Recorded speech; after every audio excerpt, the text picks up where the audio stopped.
சந்தோஷமாயிருங்கள், சந்தோஷமாயிருங்கள் என்று மறுபடியும் நான் உங்களுக்கு சொல்லுகிறேன்.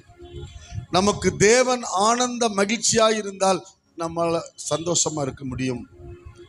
தேவனுடைய பீடத்தண்டையை, அதாவது தேவனுடைய பிரசன்னத்தை நாம் வாஞ்சித்தோமானால் நாம் சந்தோஷமா இருக்க முடியும். நம்முடைய சந்தோஷத்தின் ஆதாரம், எல்லா விதமான சந்தோஷத்துக்கும் காரணர் தேவன்தான் என்று கருதிவிட்டால் நாம் உண்மையான சந்தோஷத்தை நாம் அனுபவிக்க முடியும். சூழ்நிலைகள் என் சந்தோஷத்தை பறிக்க முடியாது. எல்லா சூழ்நிலைகளிலும், எல்லா சோதனைகளுக்கு மத்தியிலும் நான் கர்த்தருக்குள் சந்தோஷமாய் பவுலை போல இருக்க முடியும் என்று நான் எண்ணிக்கொண்டோம் என்று சொன்னால் என்னுடைய சந்தோஷத்தை பறிக்க முடியாது. அப்பத்தான் என் ஆத்துமாவில் பலனா நான் இருக்கிறேன். ஹல்லேலூயா. கவனிங்க, சந்தோஷம்